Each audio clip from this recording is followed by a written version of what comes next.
Good morning everyone. Chapter आपका चल रहा है एटॉमिक स्ट्रक्चर। एटॉमिक स्ट्रक्चर के अंदर हम लोग पढ़ रहे हैं अबाउट द हाइड्रोजन स्पेक्ट्रम। क्या होता है, कितने टाइप्स की रेज देते हैं, उनका लैम्डा क्या होगा, वेव नंबर क्या होगा, एनर्जी क्या होगा, उसके बारे में हम ऑलरेडी डिस्कस कर चुके हैं। Now we are come to the number of spectral lines. ये क्या टॉपिक है बेटा? देखो, जैसे मैंने आपको बोला कि आपके पास इस टॉपिक को समझना प्लीज ध्यान से। ये कंपटीशन के लिए तो बहुत ज्यादा इंपॉर्टेंट टॉपिक है। नीट हो या जेई मेंस एक क्वेश्चन पक्का आने वाला है 100%। ठीक है, मैंने यहाँ पर आपके लेवल्स दे दिए बेटा, first, second, third, fourth, fifth. ठीक है, मैं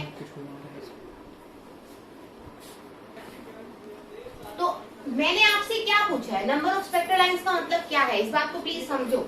एक छोटा सा डायग्राम बनाते हैं ताकि फॉर्मूलेस आपको समझ आ जाए। बेटा देखो, मैंने यहाँ पर न्यूक्लियस लिया है राजे,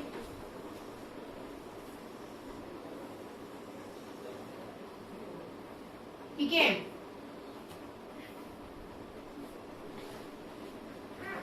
ध्यान से समझना, मैंने आपको ये बोला है कि आपका इलेक्ट्रॉन फोर्थ शेल में प्रेजेंट था, ठीक है, और डी एक्साइट होके वो नीचे आ रहा है, ग्राउंड पे आ रहा है।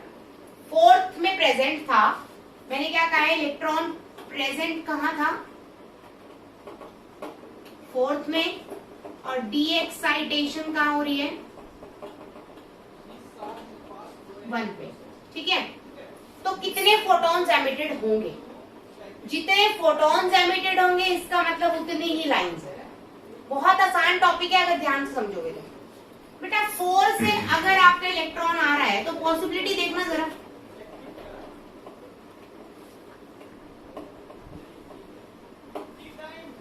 स्पेलिंग गलत होगी भाई, ठीक है, ठीक कर लेना भाई, पॉसिबिलिटीज लिखा गया, कोई बात नहीं।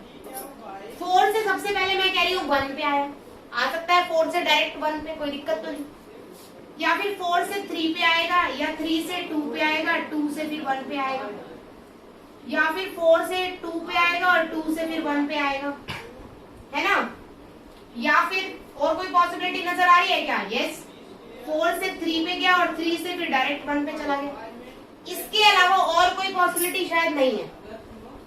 4 से 1 पे आएगा तो एक फोटोन एमिट करेगा, 4 से 3 पे आएगा तो एक फोटोन, 3 से 2 पे एक, और 2 से 1 पे एक। फिर 4 से 2 पे एक देखा बेटा, 2 से 1 देखो, 2 से 1 ऑलरेडी आप ले चुके हो, तो ये वाला फोटोन और ये वाला फोटोन तो सेम होगा, ओवरलैप कर जाएगा, तो एक ही काउंट करना है। 4 से 3 आप ऊपर काउंट कर चुके हो, तो यहाँ दोबारा काउंट करने की जरूरत नहीं है। 3 से 1 के लिए एक, तो 1 2 3 4 5 6, टोटल फोटॉन्स कितने होंगे? 6 फोटॉन्स। टोटल 6 फोटॉन्स एमिट हो रहे हैं, तो इसका मतलब लाइंस भी कितनी होंगी बेटा? 6 डिफरेंट लाइंस बनेंगी। अब ये तो आसान था, क्यों? क्योंकि मैंने 4th लेवल से 1 लेवल पे किया है। कौन से लेवल से किया है? 4th लेवल से 1 लेवल पे। लेकिन बेटा अगर मैं आपको नंबर ऑफ लेवल 10 दे दूं, मैं आपको बोलूं 10th लेवल से इलेक्ट्रॉन गिर रहा है फर्स्ट लेवल पे, अगर इलेक्ट्रॉन 10th लेवल से आ रहा है तो कितनी सारी पॉसिबिलिटीज हो जाएंगी, तो आप कैलकुलेट कैसे करोगे? ठीक है, तो उसके लिए बहुत ही इजी फॉर्मूलेज मैं आपको बताने वाली हूँ, आपको उन पे फोकस करना है बेटा। उन फॉर्मूले से आप डायरेक्ट निकाल सकते हो, ठीक है। तो इसके अंदर नंबर ऑफ स्पेक्ट्रल लाइंस में मैं आपको 3 केस करवा रही हूँ बेटा। तो स्टार्टिंग से मैं 3 हिस्सों में बांट देती हूँ, उसके बाद मैंने सिर्फ इसके क्वेश्चंस देने हैं आपको आज इस टॉपिक। सबसे पहले मैंने बोला बेटा case first, when electron return to ground state from any state। पहला है बेटा केस 1, जब इलेक्ट्रॉन वापस सिर्फ ग्राउंड स्टेट पे आए, किसी भी दूसरे अदर स्टेट से, कौन से स्टेट पे आए? ग्राउंड स्टेट पे आए, तो that is your case first. अगर मैं फर्स्ट केस की बात करती हूँ तो यहाँ पर नंबर ऑफ लाइंस कैलकुलेट करना है n into n plus 1/2। Example मैंने आपको दिया था बेटा 4 से 1, तो n की वैल्यू कितनी है? 4, तो ये बन जाएगा 4 इंटू 4+1/2, 4 इंटू 3/2, बोलो कितना आ गया 6, तो 6 ही तो आएगा। सेम अगर मैं आपको एग्जाम्पल दूं एक और की, आपको 10 लाइन से बताना है। सेकंड एग्जाम्पल 10 से बेटा कितने पे आएगा 1 पे, मतलब इलेक्ट्रॉन का 1 पे आना जरूरी है। अगर इलेक्ट्रॉन ग्राउंड स्टेट पे आता है तो ही ये फॉर्मूला लगाना है। तो 10 to 1 आता है तो बेटा 10 इंटू 10+1/2, तो कितना हो गया 10/2 कितना हो गया 5 इंटू 10+1 11। तो टोटल कितनी लाइंस होंगी 55 लाइंस। कितने टाइप के फोटॉन्स एमिटेड होंगे 55 फोटॉन्स एमिटेड होंगे। ठीक है, क्लियर है मेरी बात यहाँ तक। तो ये आपका फर्स्ट केस है जब इलेक्ट्रॉन कहीं पर भी हो और आपका कहाँ आएगा बेटा ग्राउंड स्टेट पे आएगा। कहाँ आएगा ग्राउंड स्टेट पे। ठीक है, सेकंड इलेक्ट्रॉन, सेकंड केस है बेटा व्हेन इलेक्ट्रॉन कम फ्रॉम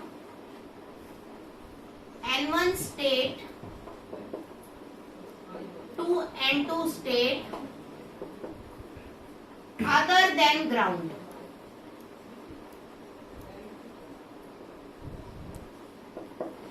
यहां पर ये कह रहा है बेटा N1 से N2 में जाएगा, लेकिन एक चीज क्लियर है N2 कभी भी ग्राउंड स्टेट नहीं होना चाहिए। कहाँ नहीं होना चाहिए ग्राउंड स्टेट पे नहीं होना चाहिए। ठीक है, तो कैसे पता लगाओगे भाई, जैसे फोर्थ लेवल है, ठीक है, फॉर एग्जाम्पल मैं फोर्थ की बात कर रही हूँ। फोर्थ से कहाँ गया बेटा बोलो 2 पे जाएगा। एग्जाम्पल फोर्थ से कहाँ पे गया 2 पे, तो या तो फोर्थ से सीधा चला जाए बेटा 2 पे, या फोर्थ से पहले 3 पे जाए, 3 से किस पे जाए 2 पे। ठीक है, दो ही पॉसिबिलिटी है। तो फोटोन 1 2 3 3 फोटोन एमिट होंगे। कोई डाउट तो नहीं है यहाँ तक, क्लियर है अच्छे से। तो यहाँ पर क्या करना है, n की जगह आपका आएगा डेल्टा n। क्या आएगा delta n, that is difference of n1 minus n2। तो यहाँ पर नंबर ऑफ फोटॉन्स का आप फॉर्मूला लोगे बेटा delta n into delta n plus 1/2। इसी केस में देखते हैं डेल्टा n कितना निकलेगा बेटा इस केस में, n2 माइनस n1 है, तो 4 माइनस 2 कितना हो गया 2 हो गया ना। तो 2 इंटू 2 प्लस 1 3 बाय में 2 से 2 कैंसिल, कितने फोटॉन्स आ गए सीधे। समझ आ गई बात। तो ये आपको ये पॉसिबिलिटीज, अगर छोटा n दे रखा है तो आप गिन सकते हैं आसानी से, लेकिन अगर छोटा n नहीं दे रखा है, n बहुत बड़ा नंबर दे रखा है, तो ये लेवल बहुत ज्यादा बन जाएंगे और आप एक एक करके गिनना आपके लिए डिफिकल्ट हो जाएगा। क्लियर हुई मेरी बात। ठीक है, third case, I think third case आपका आइसोलेटेड के लिए है बेटा, this is also important. Third case कह रहा है सिंगल आइसोलेटेड एटम के लिए या अकेले एक इलेक्ट्रॉन के लिए। कहाँ आना है उसने ग्राउंड पे आना है, तो मैक्सिमम लाइंस और मिनिमम लाइंस बताइए। ठीक है, when electrons comes to ground state, electron भी अकेला बेटा, सिंगल या मैं बोलूं आइसोलेटेड, अकेले इलेक्ट्रॉन की बात कर रही हूं। ठीक है, कम्स टू ग्राउंड स्टेट, तो यहाँ पर नंबर ऑफ लाइंस क्या हो जाएंगे, तो यहाँ पर बेटा देखिए प्लीज, तो यहाँ पर नंबर ऑफ लाइंस तो बेटा जरा ध्यान से देखेंगे तो आप देखो सेम ही हो गई है। ग्राउंड स्टेट पे आ रहा है n से ग्राउंड सेम है, लेकिन यहाँ मैं आपको बता रही हूँ मैक्सिमम कितनी लाइंस होंगी और मिनिमम कितनी लाइंस होंगी। देखो बेटा 4 से अगर मैं कह रही हूँ 1 पे आ रहा है, मेरी बात समझने की कोशिश कीजिए। तो पहला तो केस यही है कि 4 से 1 डायरेक्ट आ जाए, तो एक ही लाइन हुई। दूसरा क्या हो सकता है, मैक्सिमम कितनी हो सकती है, 4 से 3 पे जाए, 3 से 2 पे जाए और 2 से फिर 1 पे जाए। मैक्सिमम केस तो यही बन सकते हैं। तो मैक्सिमम कितने बने, 1 2 और 1 3, और मिनिमम कितना बना 1। तो मैक्सिमम के लिए मैं कहूंगी मैक्सिमम इज इक्वल टू मेरा क्या होगा n-1 नॉर्मल। कौन से लेवल से, अगर मैं मान रही हूँ 4th लेवल है, तो 4th लेवल से 1 पे जाने में मैक्सिमम केस कितने हुए 3, तो n-1 दैट इज 4-1। क्लियर हुई मेरी बात। इसी तरह से मिनिमम केस यहाँ पर कितने हो जाएंगे, सीधे सीधे सिर्फ 1, कि मिनिमम तो ये है ना कि सबसे ऊपर से सीधा नीचे आ गया, एक ही लाइन में आ गया। 10वें लेवल से ले लो।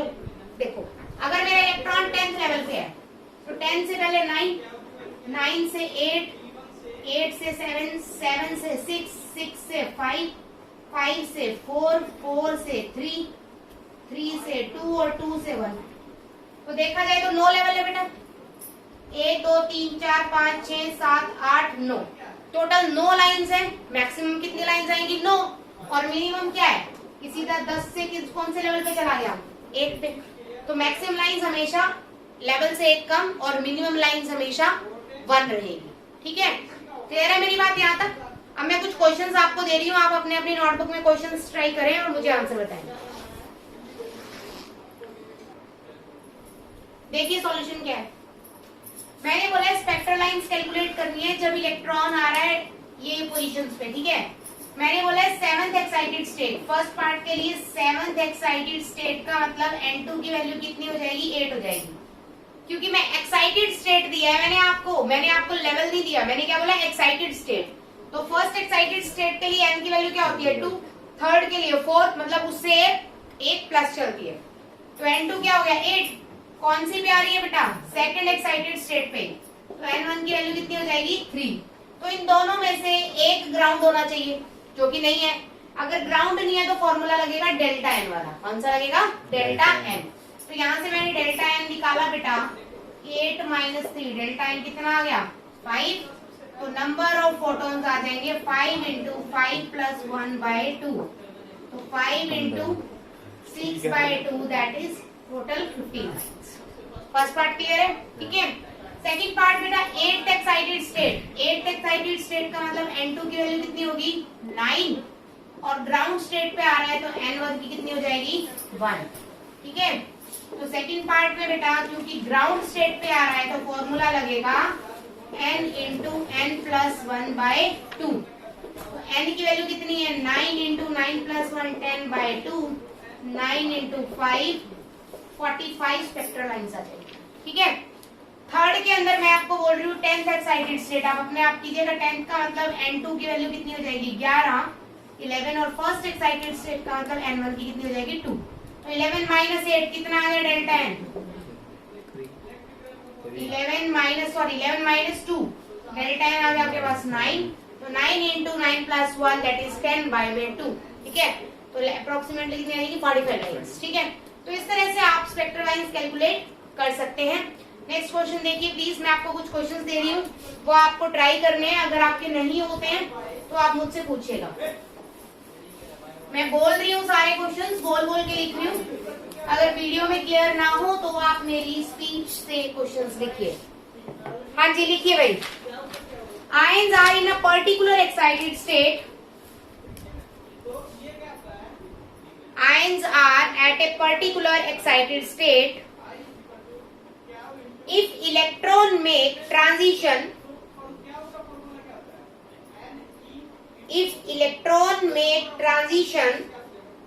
to first excited state.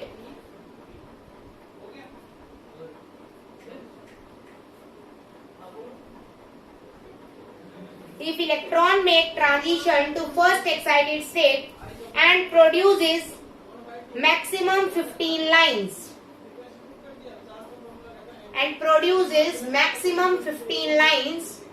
calculate the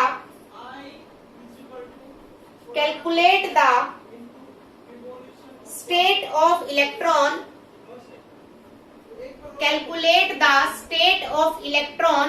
in which that was present।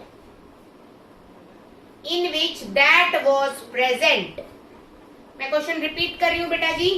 Ions are in a particular excited state if electron make transition to first excited state and produces maximum 15 spectral lines, then calculate the excited state of the electron in which that was present।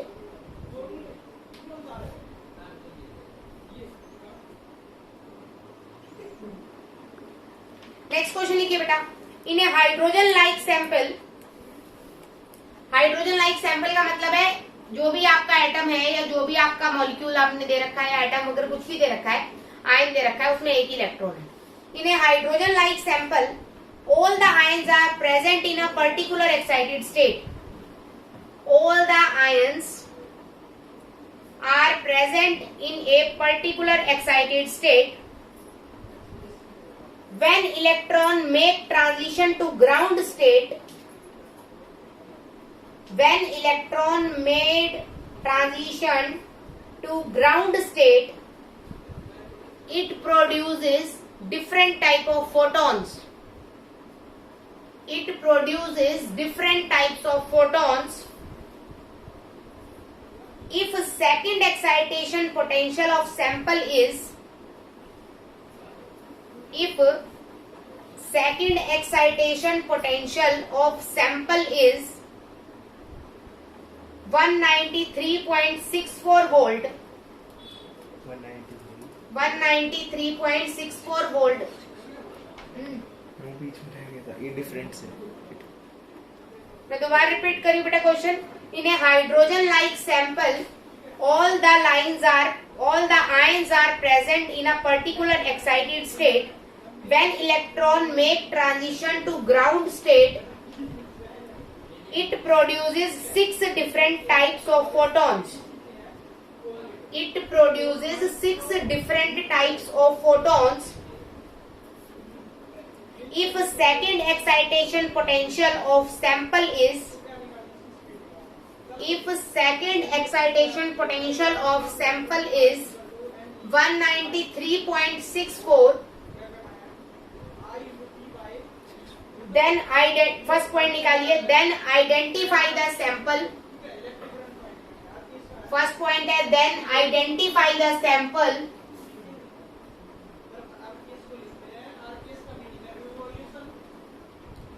Second लिखिए excited state of the sample. Excited state of the sample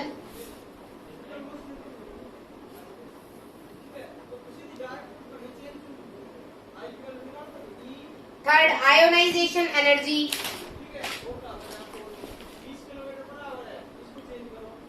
Fourth binding energy of third state.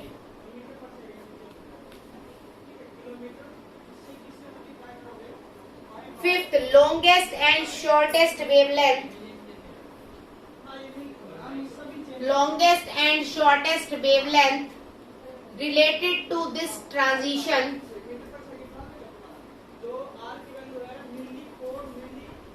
Next, difference between wave number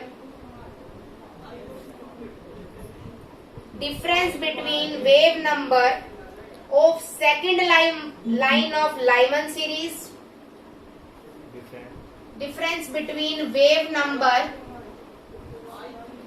of second line of Lyman series and first line of Balmer series. Seventh part, number of lines which are not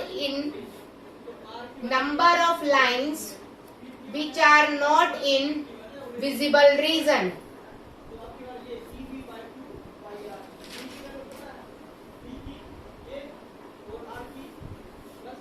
next एक question और लिखिए। If electron is in 10th orbit, if electron is in 10th orbit, calculate the number of lines, electron is in 10th orbit, then calculate the number of lines in visible lines, then calculate the number of lines and also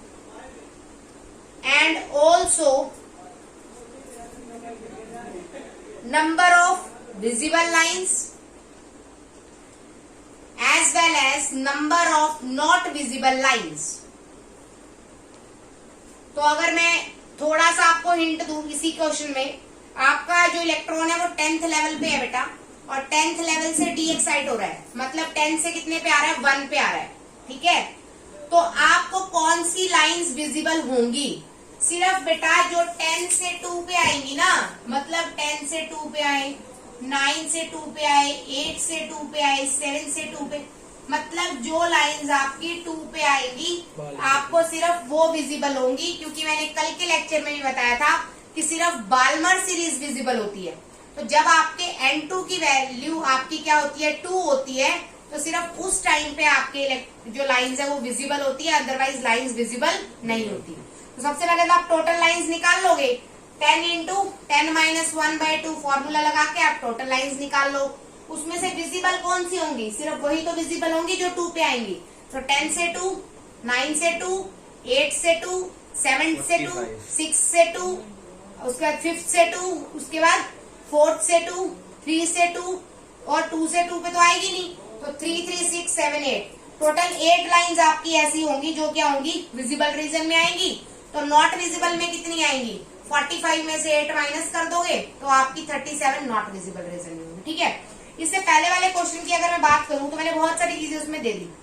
सबसे पहले मैंने आपको बोला sample को identify करो, तो आपको बेटा सेकंड एक्साइटेशन पोटेंशियल दे रखा है, ध्यान से समझिए क्वेश्चन को, सॉल्व आप खुद करेंगे। सेकंड एक्साइटेशन पोटेंशियल दे रखा है, तो सेकंड एक्साइटेशन पोटेंशियल अगर दिया है कितना, 193.64 वोल्ट दिया है, तो सेकंड एक्साइटेशन एनर्जी कितनी होगी, 193.64 जूल हो जाएगी।